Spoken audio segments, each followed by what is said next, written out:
las 9 de la mañana con 30 minutos. Le había anunciado hace un momento la visita del diputado federal Óscar Cantón Cetina, diputado federal por Morena. Me da gusto recibirlo en los estudios de Grupo BX. ¿Cómo le va, diputado? Muy buenos días. Bienvenido. Buenos días, Ángel. Me da mucho gusto estar aquí en Poder Informativo, en TVX. Y como dijiste, fuera de cámara, me siento como en casa. Ciertamente, aquí saludos, muchos saludos a todo el auditorio, que esta estación, que este grupo contempla la cobertura total del estado de Tabasco y más allá de las fronteras, por supuesto, ¿no? Saludos a doña Pati Chamelis. Sí, y lo escucho y me lo dice la gente. Por ejemplo, la presencia que tienen ustedes en la Chontalpa es impresionante, ¿eh? La gente lo dice. Allá dice, yo escucho tal, yo escucho tal, yo escucho tal. Entonces, bueno, eso da gusto, que haya una empresa que esté sirviéndole al pueblo, que esté comunicando al pueblo. Así que me da mucho gusto estar aquí, Ángel. Bienvenido. En lo personal. De nueva cuenta, bueno, viene usted de pues unas jornadas bastante intensas. El domingo tuvieron la sesión bastante maratónica desde muy temprano. Estuve dando seguimiento a una buena parte, pero la verdad, cuando faltaba un buen tramo, pues ya no lo seguí, pero ya conocemos los resultados. ¿Qué balance tiene usted? Pues simplemente que el pueblo de México va a ver pospuesto esa reforma constitucional porque un grupo de diputados, de diputadas, no pensaron en los intereses nacionales. ¿Realmente había beneficios, diputado? Yo recibo aquí, le soy sincero, sí, mensajes de la gente que dice, bueno, ya nos dijeron que iba a bajar la luz y no es nada barato. Nos dijeron del borrón y cuenta nueva y no ha sucedido. Serios problemas que tienen los usuarios con la propia Comisión Federal de Electricidad y decía, ¿cómo creer de que ahora sí nos van a bajar la luz? Bueno, yo estoy seguro que el presidente Andrés Manuel López Obrador sí cumplió su palabra de borrón y cuenta nueva. Sí lo hubo, Ángel, en todos los recibos del estado de Tabasco. Único estado en donde hizo eso la Comisión Federal de Electricidad. Se puso también la tarifa más baja existente, la 1F. Pero la pregunta es, ¿por qué no bajaron totalmente las tarifas?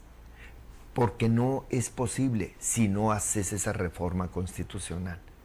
Hay 495,000 millones de pesos en subsidios que el gobierno mexicano le da a las empresas extranjeras a través de la CFE.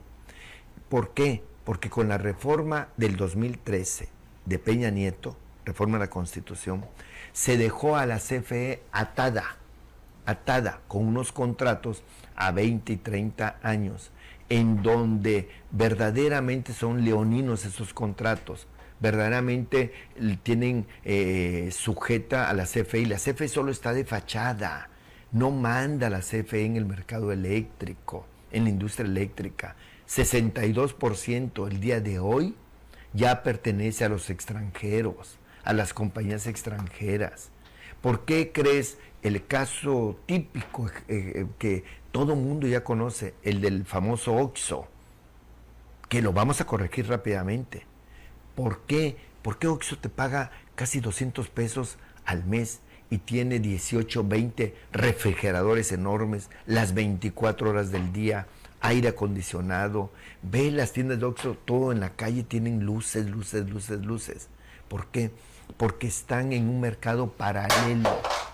Eso es ilegal. No es que compren energías más baratas y limpias, dice. No, porque se lo compran a una empresa extranjera, pero esa empresa extranjera no paga nada, por ejemplo, por la transmisión de la luz. ¿O has visto que Iberdrola tenga torres de transmisión en todo el país? La única red que tiene es la CFE, pero ellos utilizan esa red y no pagan nada.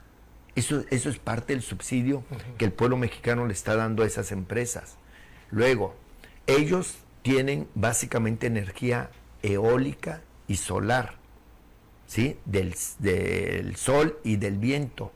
Pero cuando ellos no tienen ni sol ni viento, no producen energía eléctrica.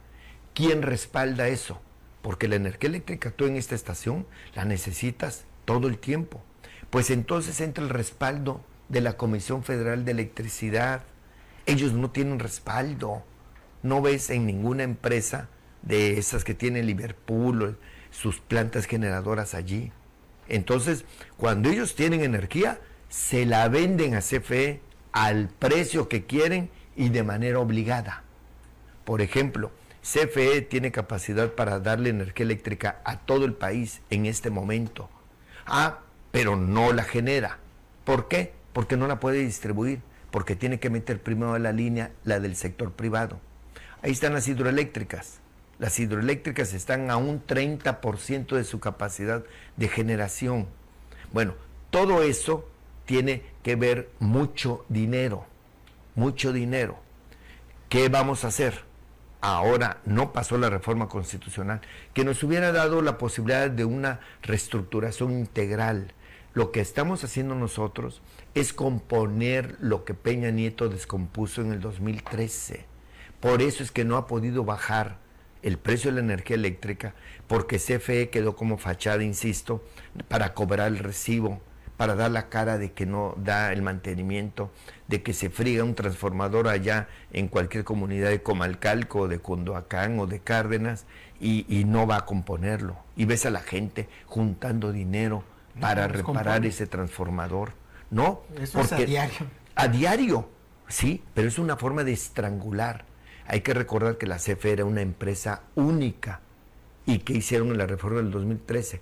Hicieron 6, 7, 8 empresas y a competir entre ellas dentro de la propia CFE. Por supuesto, una empresa que era poderosa está debilitada. Bueno, de eso se trata la reforma constitucional. Sin embargo, no pasó. Nosotros les llamamos, y estoy seguro que el pueblo también, traidores a México. ¿Por qué? Porque son compañías extranjeras las que están beneficiadas. Iberdrola, vean el daño que está haciendo en España, su país de origen. Vean el daño que hay en Alemania, que hay en Inglaterra. Vean en Francia. Francia ya está estatizando una empresa que es pública, pero que tiene el 86%. ¿Qué va a hacer? Ya va a tener el 100%. Porque con ese 14%, los privados le están haciendo daño a la economía del país. Lo mismo está Alemania. ¿Qué hizo? Empresa Nacional de Gas, gasera. Es todo un trama mundial el de la energía, y lo complementamos con el del litio. Esa reforma constitucional que quería que se le diera la prioridad a los mexicanos sobre la propiedad, la exploración y la explotación del litio. ¿Era necesario hacer esa reforma que ya fue aprobada anoche por el Senado? Lo digo porque he escuchado algunas expresiones de analistas que dicen, bueno, ya está contemplado en la ley de que todo lo que esté en el subsuelo es propiedad de la nación. Sí, totalmente de acuerdo. En eso no está la discusión. Pero ¿cuáles son las dos palabritas mágicas que se está poniendo? Como siempre hay algunos... Exploración y explotación. No estamos hablando de la propiedad. La propiedad desde 1917 está en la Constitución. Para acabar clarito, ¿no? En el 27 constitucional. Bueno, entonces, ¿qué ocurre? Lo que ahora tenemos que garantizar. ¿Por qué? Porque durante los sexenios de Peña Nieto y básicamente de Calderón, se concesionó más de la mitad del territorio nacional a las mineras, muchas de ellas canadienses, que son las que estaban empezando a explotar el litio a través de empresas chinas. Entonces, ellos tenían la concesión. Fue una concesión que es legal, la dio el Estado mexicano. Bueno, pero ahora, ya con la ley minera, vamos nosotros a tener ya la exploración y la explotación, no solo la propiedad. ¿Hay la capacidad? Entiendo que se creará un organismo similar a una empresa productiva o una paraestatal, no sé cuál sería la figura. Va a ser una empresa, una paraestatal seguramente, porque nosotros queremos desaparecer las empresas productivas. Esas no nos funcionan en un esquema social y en un esquema de no lucro, como son las empresas públicas. Se va a crear esta empresa. Se va a buscar el nicho de investigación de tecnologías, lo que hay en México, a través... Hay que recordar que en el 38, cuando se expropia el petróleo por Lázaro Cárdenas, decían que los mexicanos no íbamos a poder hacer nada con esa industria. se fueron las compañías holandesas, inglesas, americanas, y se llevaron a sus técnicos, y se llevaron sus tecnologías. ¿Y qué ocurrió? Se creó el Instituto Mexicano del Petróleo, se creó Petróleos Mexicanos, que ya estaba, y se desarrolló toda una tecnología propia. Bueno, pues ahora lo vamos a hacer. Pero hay que recordar que el mercado mundial de tecnología es dinero. Nosotros tenemos la materia prima, podemos comprar la tecnología mientras desarrollamos nuestra propia tecnología, nuestras propias instituciones. Lo importante es que tengas el recurso. Si no, nos va a volver a pasar lo del petróleo, que vendíamos el crudo y comprábamos gasolina. Nos va a volver a pasar exactamente lo mismo. Entonces, es todo ese paquete energético que se trató de hacer con la reforma constitucional. Ahora vamos a fortalecer a CFE. Hoy lo dijo el presidente Andrés Manuel López Obrador en la mañanera. ¿De qué manera? A base de leyes secundarias. Porque el fallo de la Corte, en donde declara constitucional la ley de la industria eléctrica, la LIE, eso avanzó muchísimo. Avanzó, ¿por qué? Porque CFE va a tener un margen de maniobra mayor. Por ejemplo, va a poder disponer, comercializar de toda la energía eléctrica que tiene capacidad instalada para generarla. Lo que no ocurría. Primero tenía que comprar y despachar la del sector privado. Ahora ya no. Ahora va a ser, la Suprema Corte autorizó una nueva forma de despacho, en donde van las más limpias, empezando con las del gobierno. La hidroeléctrica, por ejemplo, ¿sí? Que no se utilizaba, que por eso se provocaban inundaciones. Ahora va a haber una inversión, ya está haciendo una inversión, en donde se van a renovar todas las turbinas, todos los generadores, todos los transformadores, para que suba 10% su capacidad. Y es una energía absolutamente limpia. Ahora, hablemos de lo que pasó el domingo, diputado Oscar. Sí. ¿Ustedes en algún momento confiaron realmente de que iban a ceder los de la oposición a respaldar esta iniciativa del presidente, esta reforma planteada ahí? ¿O qué les faltó en las negociaciones? Entiendo que sí hubo un debate largo en este Parlamento abierto que se hizo. Yo platicando con el presidente de la Comisión de Energía, el diputado tabasqueño Manuel Rodríguez González, mencionaba, sí, vamos a obtener esos votos necesarios, 53, 54 que requerían. 56. Y entonces, pero no se dio ni un paso la oposición. No se dio ni un paso a la oposición, pero ya fueron otros intereses. Mira, aquí las cosas cambiaron. ¿Por qué? Porque con toda esta campaña de información que se dio a la iniciativa de ley, con este Parlamento abierto, con asambleas informativas, la radio y la televisión, los medios cumplieron su función de informar a la gente, las diferentes visiones, las diferentes posiciones. Pero se hizo un tema público ya, del conocimiento popular. Y hubo todo un acercamiento. La prueba está en que la coalición de oposición dio 12 puntos y dijo, si se cumplen estos 12 puntos, firmamos la iniciativa, votamos la iniciativa a favor. ¿Qué dijimos nosotros? Vamos a analizarlos. ¿Qué contestamos? 9 de esos puntos aquí están ya incluidos en el dictamen final, que no lo traía la iniciativa presidencial. Había un verdadero trabajo parlamentario y de inclusión. 3, vamos a revisarlos. Por ejemplo, había que revisar hasta dónde llegaba el alcance del fallo de la Suprema Corte de Justicia de la Nación. Por ejemplo, en el caso de la desaparición de los órganos reguladores. Nosotros los proponíamos en la iniciativa. En el fallo de la Cámara, de la Suprema Corte, no. Bueno, lo que queríamos era revisarlo y estuvimos, al final de cuentas, de acuerdo. Podemos ver 3 tiempos.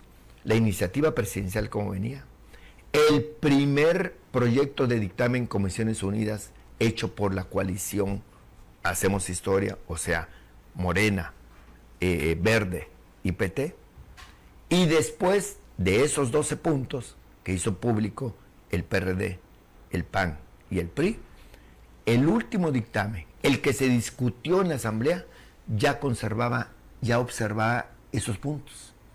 Ya no había problema. ¿Y entonces qué pasó? Todos nos preguntamos. Sí. Pues lo que yo he dicho.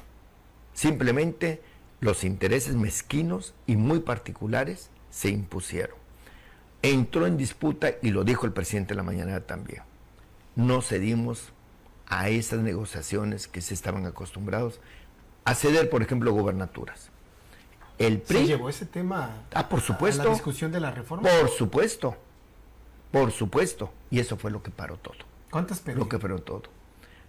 El PRI pedía Hidalgo y Coahuila. Hidalgo, que es este año, y Coahuila el otro año. ¿Y por qué pedía eso el PRI? Porque en Hidalgo la candidata a gobernadora del PRI es la secretaria general del Comité Nacional Priista. Es diputada federal, Carolina Villano, y es la esposa de Rubén Moreira, el coordinador de los diputados priistas actualmente. Prácticamente era una oposición familiar la que se estaba pidiendo en la gubernatura de Hidalgo. En segundo lugar, Coahuila. Hay que recordar que Rubén Moreira, que es el esposo de Carolina, que es el coordinador de los diputados federales del PRI, fue gobernador de Coahuila, igual que su hermano. Y el actual gobernador de Coahuila es el títere de los Moreira. Ellos tienen a Coahuila como un feudo, como un rancho particular. Y querían que nosotros garantizáramos que ellos van a tener la gubernatura el próximo año. Eso trabó todo, porque Morena dijo, no se va a negociar la voluntad popular. Voten como quieran, pero ahí no entramos. Entramos a negociar puntos de la reforma energética. Y ahí están incluidos los que ustedes pedían. Pero eso es otro tema. Y nosotros en eso no entramos. Lo mismo ocurrió con el PAN. El PAN quería Tamaulipas y Durango, que las dos van y vienen ahora para junio. ¿Por qué no pidió Aguascalientes? Porque ahí sabe que prácticamente va a ganar. Lleva una ventaja considerable.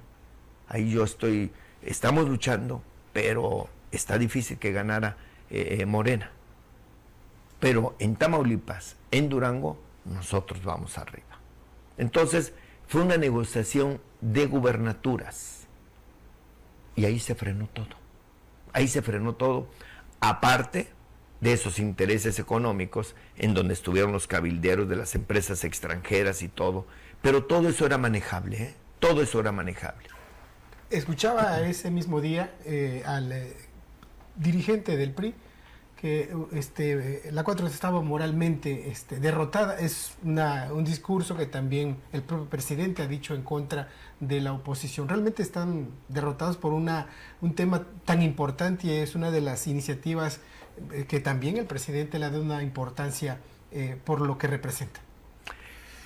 Esa es una expresión que dijo el presidente Benito Juárez y que utiliza mucho Andrés Manuel López Obrador, y que Vandalito Moreno verdaderamente no sabe ni cómo se utiliza. El presidente Juárez dijo que la reacción, los conservadores estaban moralmente derrotados.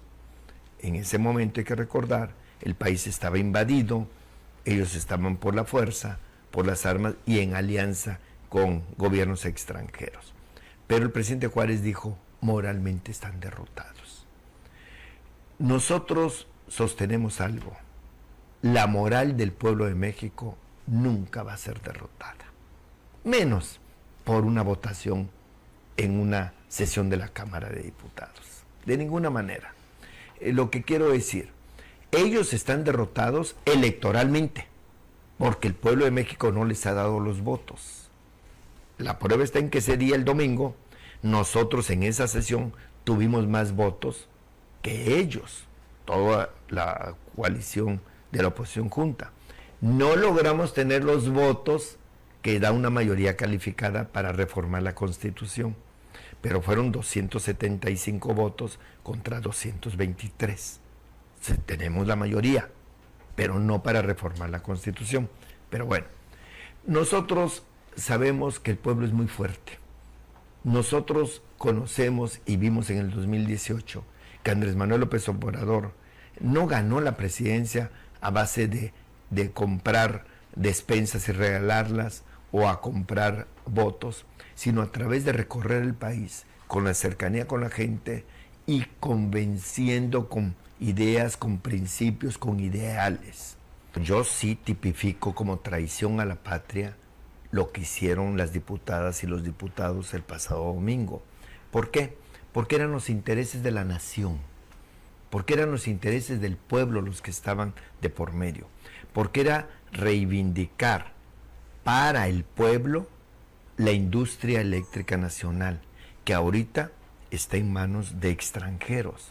Este es un acto como el que hizo Lázaro Cárdenas en el 38 en el petróleo, o en 1960 Adolfo López Mateos en el tema eléctrico.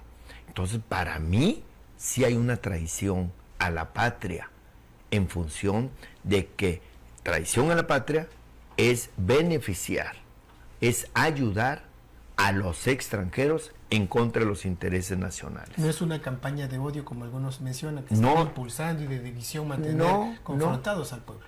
No, hay que entender que hay dos visiones de país, Ángel, y no es de ahorita. Esta no la hizo Andrés Manuel López Obrador. Es una visión histórica que viene precisamente desde la época de Juárez, liberales y conservadores. ¿Quiénes están a favor de una república nacional mexicana, como en la época de Juárez? ¿Y quiénes querían que viniera Maximiliano a ser un príncipe extranjero, el que mandara a los mexicanos, que fueron a buscarlos allá a Europa? Son las dos visiones, pero esas son visiones históricas. Bueno, el pueblo tiene que decidir, y ha decidido que quiere ser una república independiente, un país soberano. Y estos sectores que son estratégicos de la economía y de la vida nacional, como es el eléctrico o como debe ser el agua, como son y lo tienen muchos otros países. Esto no debe llamar a sorpresa. Francia, muy abierto a las ideas universales, pero tiene una empresa que se llama Electricité de France, o así se dice en francés, perdón, Electricidad de Francia, y que es la empresa estatal y que tiene el 86% de participación pública y 14% privada. ¿Qué acaba de determinar? La va a volver 100% pública. ¿Por qué? Porque la electricidad, y esto lo acaba de determinar también la Corte, es un derecho humano, es un derecho social, no es cualquier mercancía. No es como si tú quieres, optas por comprar un coche o no, pero la energía eléctrica te da para mover hospitales, escuelas, riego agrícola, la luz de los ayuntamientos, que le da seguridad a la población en las calles, todo lo que es la industria, el confort. ¿Qué está pasando en España, Ángel? Están viviendo con velas, con veladoras, están haciendo ese cambio de su reloj biológico porque se despiertan a la 1 de la mañana y trabajan de 1 a 5 de la mañana porque es el horario que es más barata la energía eléctrica. Ves a todas las personas de la tercera edad haciendo su comida a esa hora, lavando la ropa. Eso no es justo. Están abusando de una concesión pública, de un bien estratégico. Así que para mí, que mejor lean el diccionario y aprendan a utilizar con propiedad qué significa chantaje, qué significa extorsión, que lean otra palabrita, qué significa pueblo, qué significa independencia. Ángel, no hay que tenerle miedo a la gente. Ahora, que cada uno asuma su responsabilidad. Si yo voto en contra de una ley, como votaron el domingo algunos, y salen a la calle y la gente los desprecia, los repudia, los rechaza y les reclama, es responsabilidad de ellos, ¿eh? No es que sean impulsados por el propio Morena. De ninguna manera. Simplemente que la gente ubique a cada uno en su lugar. Hay que recordar cómo, por ejemplo, Peña Nieto, o cuando Calderón prácticamente robaron la presidencia de la República, ¿qué hacía la gente? Llegaba y le reclamaba a donde llegaran. ¿Por qué Peña Nieto se fue a vivir a España? Porque no puede llegar a un restaurante, no puede ir sin una guardia, sin una escolta. ¿Por qué Andrés Manuel anda solo? ¿Por qué viaja solo? Yo pienso que cada uno debe asumir su responsabilidad de lo que toma una decisión. Y que no se confundan, ¿eh?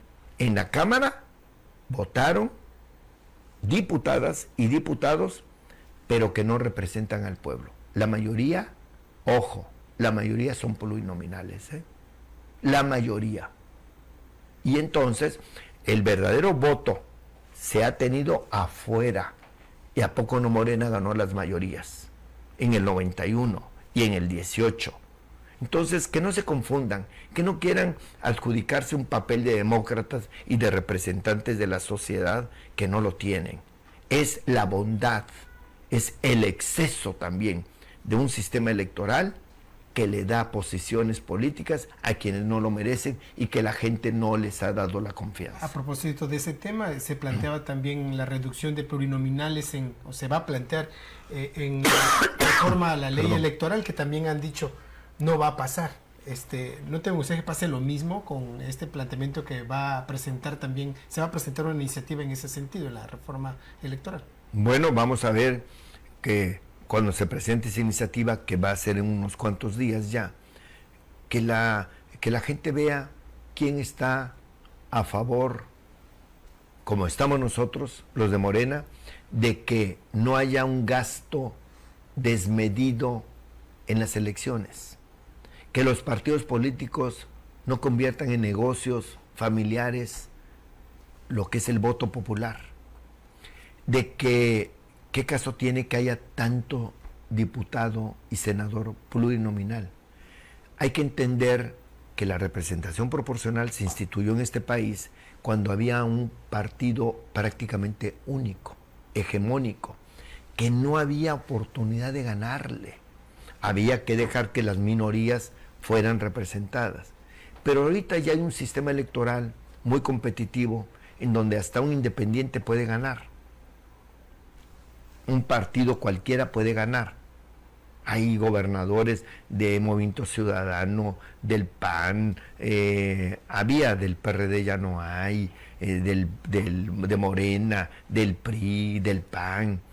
Aquí en Tabasco lo vimos.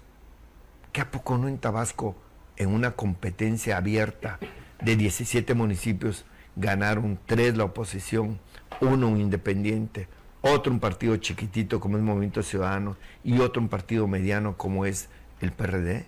Bueno, hay que quitar ya tanto gasto electoral. Hay que ahorrar, hay que ir en esa austeridad republicana que dice Andrés Manuel López Obrador. Si estamos de acuerdo en que el país necesita una racionalidad económica, yo pienso que nadie debe tener objeción en eso y que entender que hay etapas electorales que se van superando. Y ahorita, insisto, hay una competencia mucho más pareja. Radio, televisión, medios, hay fiscalización, hay muchos instrumentos ya. Entonces, si esa iniciativa no pasa, bueno, pues que la gente vea quién está a favor del derroche y quién no. Y también el otro tema fundamental de esta iniciativa es la representación en las instituciones. Por ejemplo, el Tribunal Federal Electoral y el INE, el Consejo del INE. Esa iniciativa va a pedir que el pueblo sea el que elija a los magistrados del Tribunal Federal Electoral y a los consejeros del INE. A mí me parece que es aumentar la participación democrática y la democracia participativa. Entonces yo estoy totalmente de acuerdo. ¿Quiénes se van a oponer? Los partidos políticos que no son capaces de ganar elecciones y que solo viven de las prerrogativas, del dinero que les da la ley y también de los plurinominales. Hay muchos partidos que no existirían sin esas dos posibilidades, ¿eh? Ese es el miedo que tienen. Bueno, que el pueblo decida. nosotros vamos a ir a presentar esa iniciativa. Si logramos los votos, porque es reforma constitucional, pasará, y si no, pues que la gente vea. No tiene nada de malo que la gente se entere cómo vota cada uno. No tiene nada de malo que la gente muestre su rechazo o su reconocimiento a quien vota de una u otra manera. Lo que sí es cierto, en el tema eléctrico hubo traición a la patria. Ese término no se lo quitan los que votaron en contra de la iniciativa presidencial. Se quitaron las máscaras que ya traían de tiempo atrás, de la corrupción, de la mentira, de la simulación, y se pusieron la que mejor les queda ahora: traición a la patria, traidores a la patria. Eso el pueblo lo juzga, el pueblo lo determina. ¿Y las otras constitucionales? ¿A poco no Vandalito Moreno amenazó en la tribuna? Ninguna iniciativa presidencial va a pasar de reforma constitucional. Ni sabe cuáles son, ni sabe en qué términos vienen. ¿Cómo? Desde antes digo que no. Me parece que entonces ya es una posición política, ya es una posición de contrario a todo lo que venga con una sensatez jurídica, con un rigor legislativo. Bueno, pues es una posición política. Pero que la gente lo vea. Qué bueno que cada día los medios de comunicación, incluyendo redes sociales, socializan más los temas. Que la gente sepa lo que pasa y las tripas del poder legislativo, como las tripas del poder judicial, de los gobiernos. Qué bueno que la gente tome conciencia e información de lo que pasa dentro del poder público. Así que nosotros estamos muy abiertos, creemos en la cuarta transformación que encabeza Andrés Manuel López Obrador, y tenemos paciencia. Y le pedimos a la gente que tenga paciencia. En el 24 vamos a poder lograr estas reformas constitucionales que nos están negando para fortalecer a México. Ni modo, no tenemos los votos suficientes ahora. Muy bien, yo quiero agradecer su tiempo y la visita que nos hizo este día, diputado. Muchísimas gracias, Ángel, por la oportunidad, de verdad, y saludos a todo el auditorio, como siempre. Y estamos a las órdenes y dando la pelea por este querido Tabasco, por este nuestro amado país llamado México. Nosotros llegamos así a la parte final de la edición de este día. Muchas gracias por el favor de su atención. A las 2 de la tarde, un resumen de las entrevistas y más información en la segunda edición de Poder Informativo. Que tenga excelente mañana.